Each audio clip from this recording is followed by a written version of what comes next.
कल की क्लास में हमने पीएच के बारे में लास्ट पॉइंट दिया था। पीएच में पी का अर्थ जर्मन शब्द से लिया गया था और अर्थ जो होता है वो था पुसास, जिस पुसास शब्द है और इसका अर्थ बात नहीं होनी चाहिए।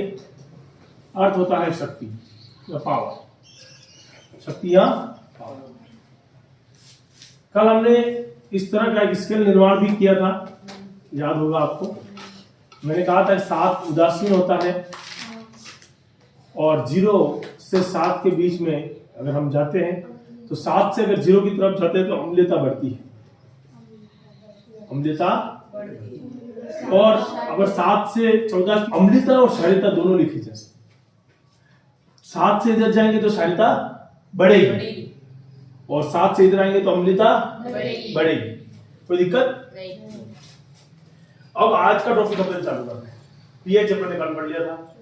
पीएच का उपयोग कहां कहां पर होता है वो हमको पढ़ना है। एक तो कल परिभाषा लिख ली थी अपन ने, जहां तक मुझे ध्यान, परिभाषा अपन ने पूरी लिख ली। दुर्बल अम्ल और प्रबल क्षार के बारे में अपने बात करनी थी। हेडिंग डालिए पीएच के अनुप्रयोग। अनुप्रयोग यानी कि पीएच का हम कहां कहां पर उपयोग करते हैं। पहला पॉइंट लिखिए अम्लीय वर्षा। अम्लीय वर्षा आगे लगाना आईएमपी। पूछा हुआ प्रश्न है, वापस पूछ सकता है। आईएमपी लिखिए और लिखना चालू कीजिए। अम्लीय वर्षा लिखना, जब वर्षा का जल, जब वर्षा के जल का पीएच 5.6 से कम हो जाता है, कम हो जाता है,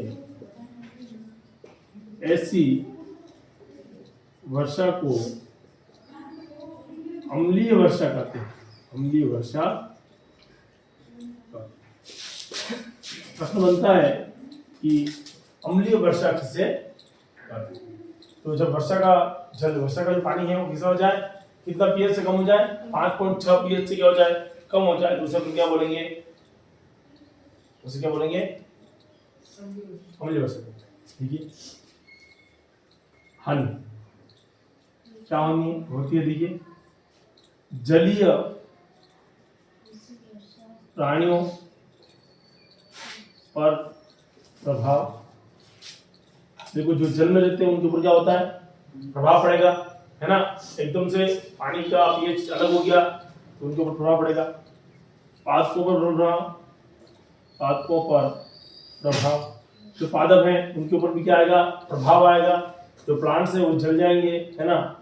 इमारतें, इमारतें, जितनी इमारत बनी हुई है ना, और प्राचीन इमारतें, कौन सी प्राचीन, जैसे कि आपकी ताजमहल है, ताजमहल है, लाल किला है, लाल किला है, वो क्या होगी, प्रभावित होगी। क्या होती है वो, प्रभावित। क्या मतलब हुआ, आपको पर भी इसका प्रभाव पड़ेगा, प्राचीन इमारतों पर भी इसका प्रभाव पड़ेगा और मानव पर भी प्रभाव पड़ेगा। मानव पर, मानव के ऊपर क्या हो जाएगा, त्वचा जो होती है वो रोग हो जाएंगे। त्वचा के ऊपर क्या हो जाएंगे, रोग हो जाएंगे। तो मनुष्य पर भी इसका क्या पड़ता है, डायरेक्ट या इनडायरेक्ट में क्या आता है, प्रभाव आता है। मेरी बात आप समझ रहे हो। तो जब भी आप पीएच के बारे में पढ़ाई करें तो पूछा जाए कि अम्लीय वर्षा किसे कहते हैं, तो आप क्या जवाब दोगे अम्लीय वर्षा के अंदर, कंप्लीट। चलिए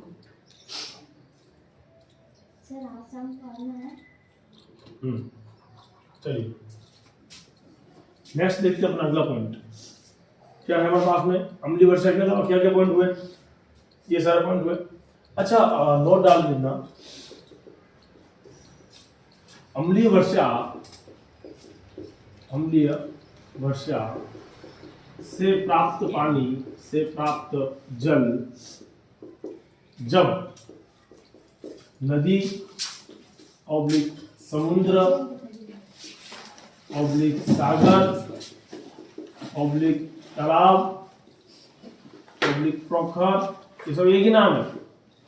यहाँ पर पानी का एकत्रीकरण होता है। में प्रवेश करता है, में प्रवेश गुनगुन मत करो, प्रवेश करता है तो यह तनुकृत हो जाता है, तनुकृत हो जाता है। क्या मतलब है इसका, तनुकृत हो जाएगा? देखो मान लो पानी का पीएच कितना था, 5.6 पीएच पे अपने बारिश हुई, और जैसे बारिश की बूंद किसी के ऊपर गिरी, कार के ऊपर गिरी, तो कार का कलर उड़ा देगी। वहां बात समझ में आती है। तुम्हारे ऊपर गिरी तो तुम्हें कोई रोग हो सकता है, चर्म रोग हो सकता है, लेकिन वो पानी नदी में गया तो तुम्हारे हिसाब से 5.6 अगर नदी में, तो सभी नदी के जंतु, जीव जंतु मर सकते हैं, मरेंगे नहीं मरेंगे? लेकिन नदी में ऑलरेडी पानी है कि नहीं है? अगर नदी में ऑलरेडी पानी है और जो मान लो बारिश का जो पानी गया उसकी मात्रा अधिक होगी, नदी के पानी की मात्रा अधिक होगी। बारिश का जो पानी आया, एक दिन बारिश आई, वो एसिड बारिश थी, मान लो अम्लीय वर्षा थी, वो पानी गया सीधा नदी में, तो नदी में जो पानी बह रहा था, जो ज्यादा था पहले से कि बारिश के समय आया, जो ज्यादा था पहले बह रहा वो ज्यादा था, है ना भाई? वो पहले तो बह ही रहा है ना पानी। तो तुम्हारे एक थोड़ी देर के लिए, 2 घंटे के लिए बारिश आई, उस 2 घंटे का पानी किसमें मिला? नदी में मिला। नदी लेके कहाँ गई? समुद्र में लेके गई, या सागर में लेके गई, तालाब में लेके गई, या पोखर में लेके गई, कहीं लेके गई? तो मुझे बताओ वो पानी, इसमें विलायक कौन है और विलायक कौन है? विलायक तो वो नदी का पानी, घोलने वाला कौन हुआ? नदी का पानी। और घुला कौन? आकर कौन घुला? अम्लीय वर्षा वाला, है ना? तो तनु होगा कि नहीं होगा? तनु होने का मतलब क्या होता है? तनु होने का मतलब क्या होता है? सांद्रता में क्या आती है? कमी आती है। आपको कुछ गिर गया, सांद्रता में क्या आती है? कमी आती है। यहाँ पर भी कुछ गिरता है। तो इस प्रकार से हम क्या बोलेंगे कि अम्लीय वर्षा के अंदर जब जो पानी प्राप्त हुआ, इन पोखर में जाते हुए क्या हो जाएगा? तनुकृत हो जाएगा। तो इससे क्या हो जाएगा? इससे जलीय पादप व जंतु को अधिक हानि नहीं होगी, अधिक हानि नहीं होगी। अम्लीय वर्षा के बारे में अपने पूरा देख लिया, ठीक है? अब दूसरा अनुप्रयोग देखिए, अम्लीय वर्षा के बाद दूसरा अनुप्रयोग लिखिए, बगीचे की मिट्टी, है ना? तो मिट्टी का पीएच क्या लिखेंगे अपन? मिट्टी का पीएच। दूसरा पॉइंट क्या लिखेंगे? मिट्टी का पीएच। देखो हमारे मिट्टी में भी पीएच का होना बहुत जरूरी है। अगर हमारे बगीचे में जितनी पीएच की मिट्टी चाहिए उतने पीएच की मिट्टी आपको नहीं मिली, तो प्लांट उतना ग्रो नहीं करेंगे जितना ग्रो करना चाहिए, जितना चलेंगे नहीं उतना चलना चाहिए। तो लिखिए, एक अच्छी उपज के लिए निश्चित पीएच की आवश्यकता होती है। फिर से बोल रहा हूं मैं, एक अच्छी उपज के लिए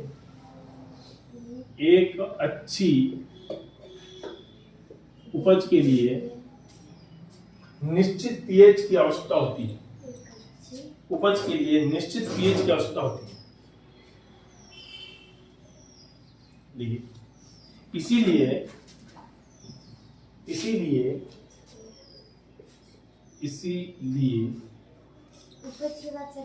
आवश्यकता होती है, लिख दो। इसीलिए किसान समय समय पर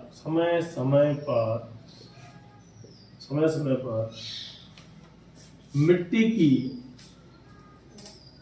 के पीएच की क्या कराते, बोलो?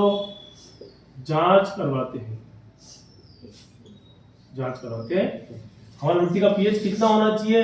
हम अगर सोयाबीन की फसल कर रहे हैं तो कितनी होनी चाहिए? हम अगर मान लो गेहूं की फसल कर रहे हैं तो पीएच की मात्रा कितनी होनी चाहिए? हर चीज का निश्चित एक रेशो होता है, उस अकॉर्डिंग ही हमें क्या करना चाहिए? फसल को बोनी चाहिए। जो ज्यादा अम्लीय जगह है वहां पर ऐसी फसल का उपयोग करना चाहिए जहां पर अम्लता का सल्फर की मात्रा ज्यादा हो, है ना? और जहाँ क्षारीय मिट्टी है वहां पर हम क्षारीय फसलों को ही लगानी चाहिए। बाकी क्या होगा? फसल ग्रो नहीं करेगी, ग्रो नहीं होगी, उत्पाद इतने अच्छे नहीं मिलेंगे, तो फसल हमें क्या होगी? ज्यादा पैसे नहीं देगी। और हम क्या चाहते हैं? ज्यादा पैसे चाहते हैं। नहीं चाहते? पैसे नहीं चाहते हैं। नेक्स्ट लिखिए, हाँ, हमारे पाचन तंत्र का पीएच, ये लिख लिया? बता दो अगला पीएच कौन सा आएगा?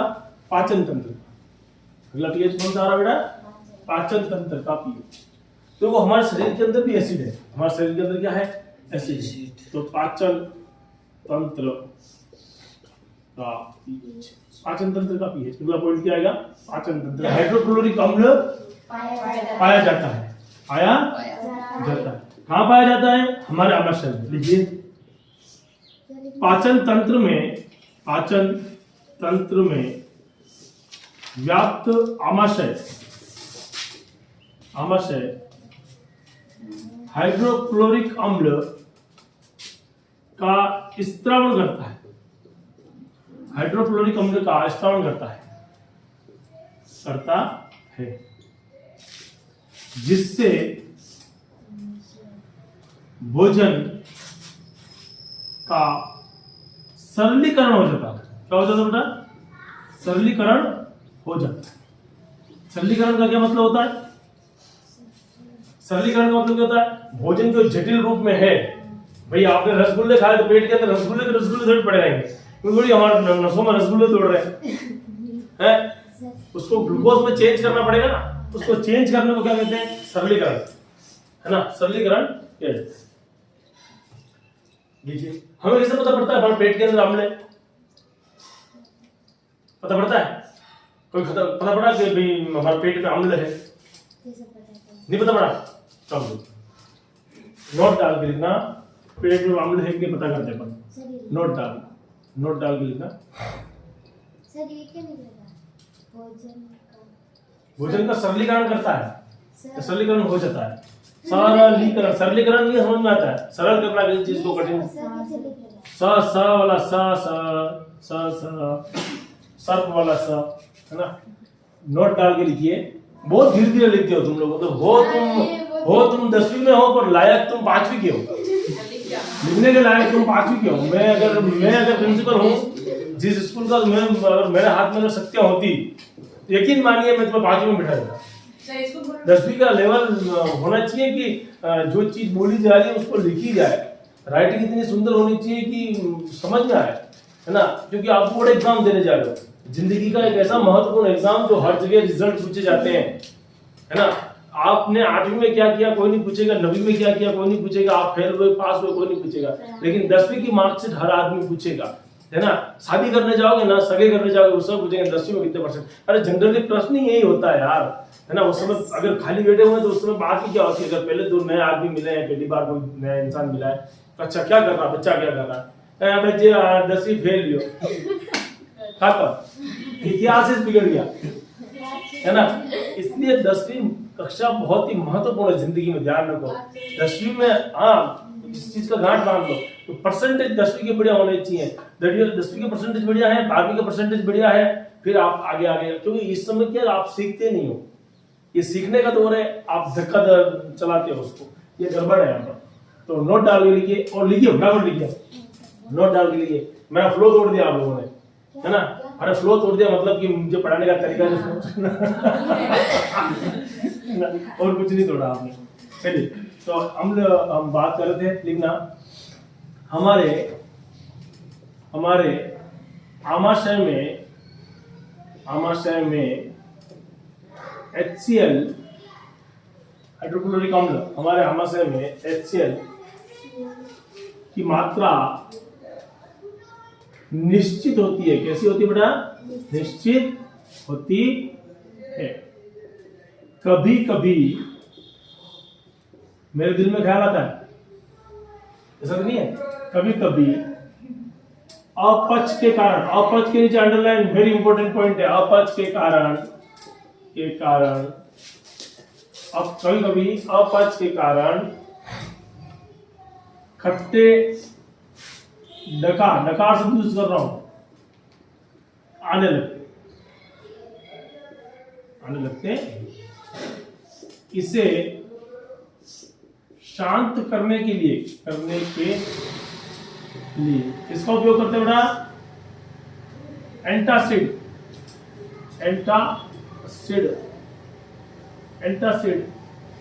का उपयोग किया जाता है, एंटासिड का उपयोग करते हैं। क्या होता है एंटासिड, देखो एंटासिड, नोट डालो, अब नोट के बाद वापस नोट डालो। एंटासिड, एंटासिड मतलब एसिड का उल्टा। एंटासिड का मतलब क्या हो गया? एंटा मतलब उल्टा, एसिड है ना। लिखिए अम्लीयता को कम करने के लिए, अम्लीयता को कम करने के लिए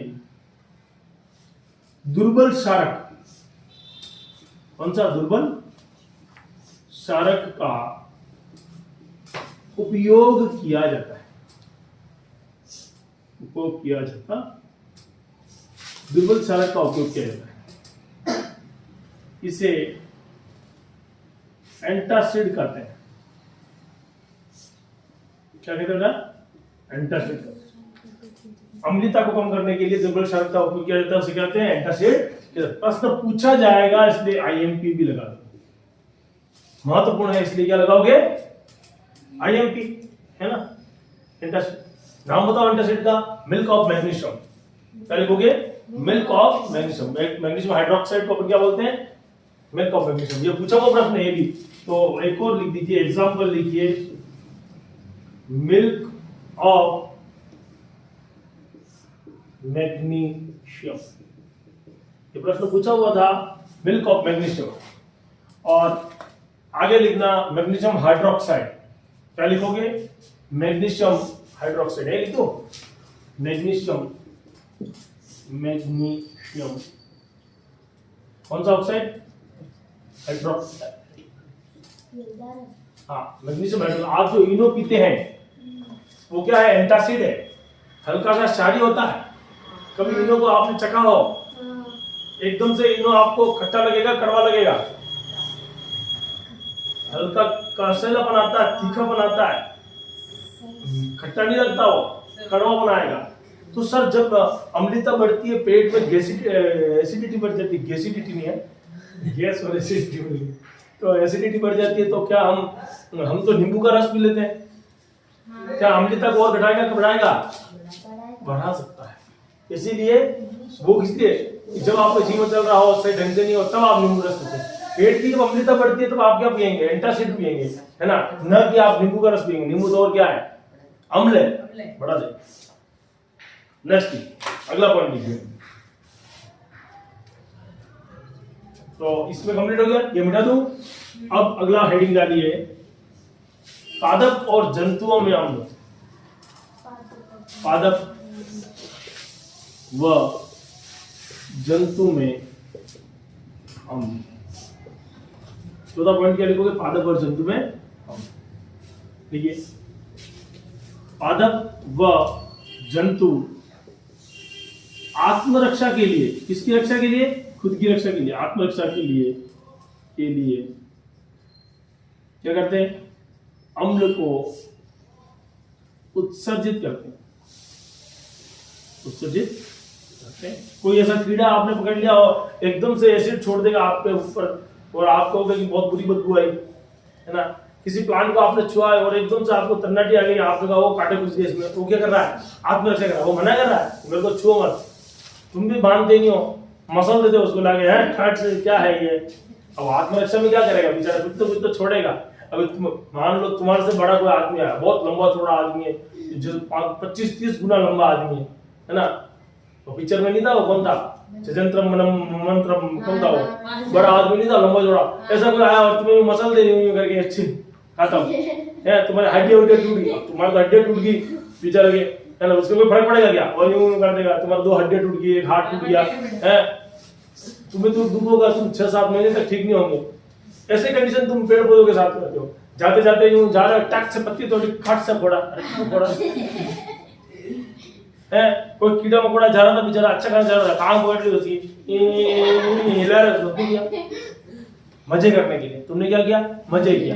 फिर उसको भी गुस्सा आता है, वो आत्मरक्षा में कुछ न कुछ केमिकल छोड़ता है, लेखा, है ना। और फिर तुम्हारे हाथ के ऊपर या तो काट लेगा, तुमको मधुमक्खी जा रही है, अच्छी खासी मधुमक्खी बैठी हुई थी, पत्थर मारा, फिर कहोगे कि यार मैं पत्थर मारा, फिर ये हुआ वो हुआ, हो गए, है ना, फिर सूझ जाओगे।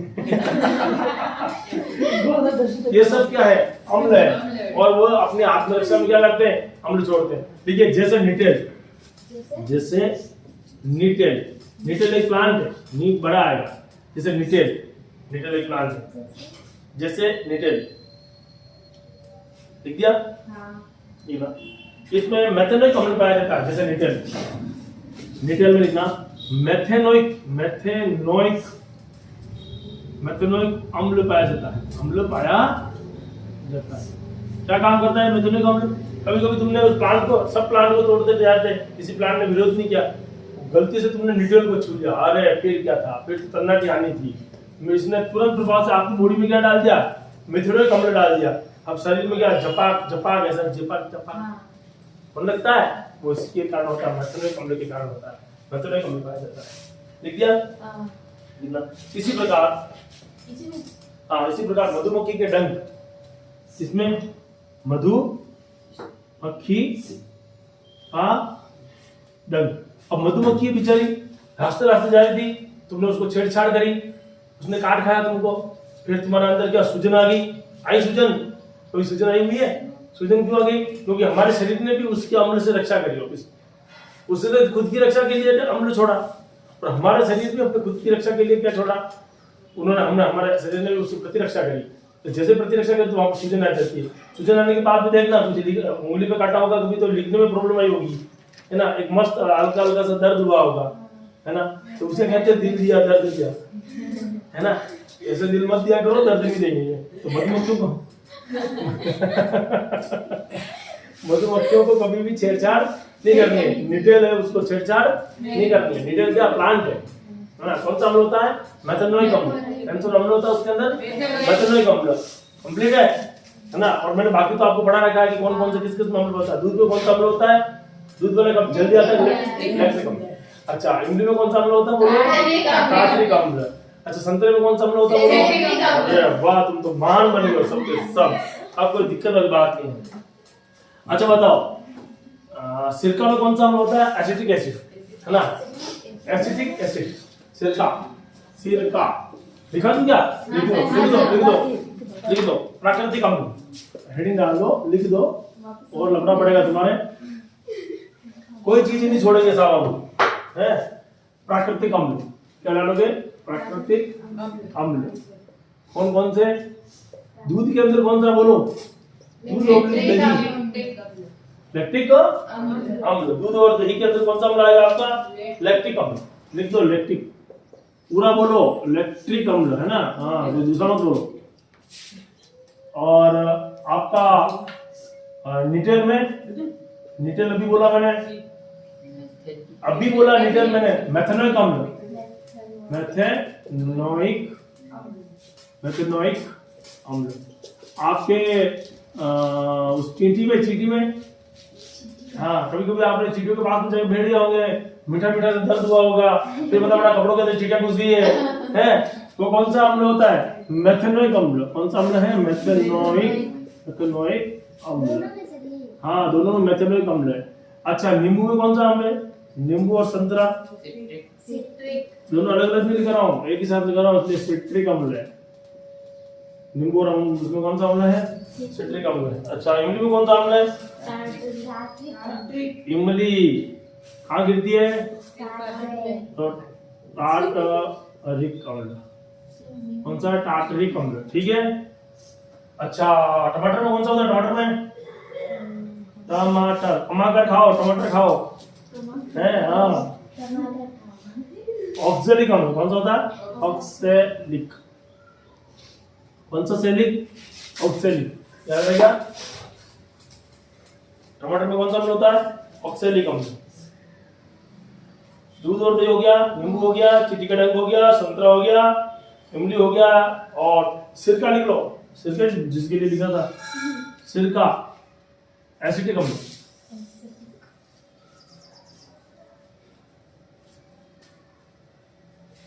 अच्छा बताओ,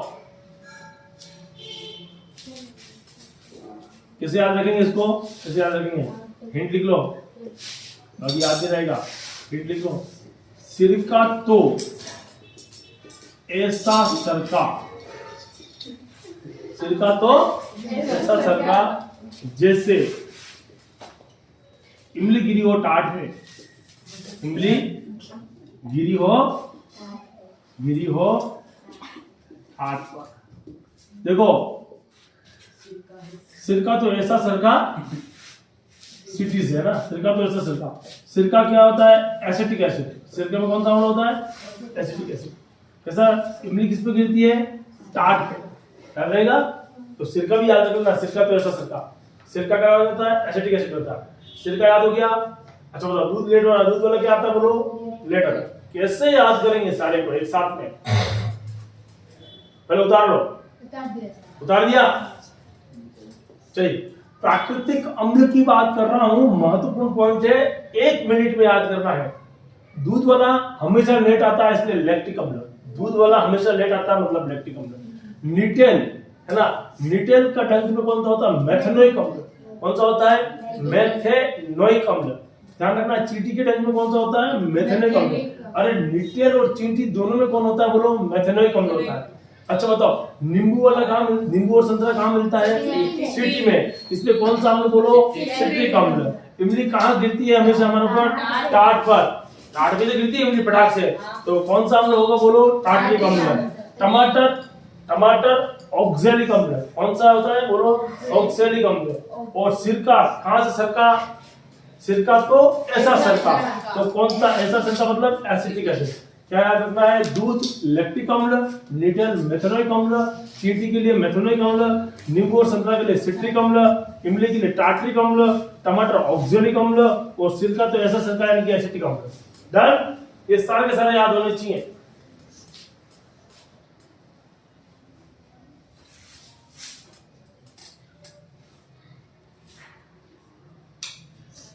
कंप्लीट है? हेडिंग डाल के छोड़ दीजिए। टाइम हो गया क्या? चलिए लिखो आप लोग। ये लिख दो ना, हिंट लिख दो, याद रह जाएगा ना भाई। और याद कैसे रखोगे? सिरका तो ऐसा सिरका जैसे इमली की वो टाट पे है ना। किसी इंसान के ऊपर टाट पे तुम कुछ मारोगे तो भागेगा कि नहीं भागेगा? वो भाग जाएगा। हेडिंग डालिए लवण परिवार। क्या पढ़ेंगे अपन? लवण परिवार। लवण कौन कौन से होते हैं? परिवार।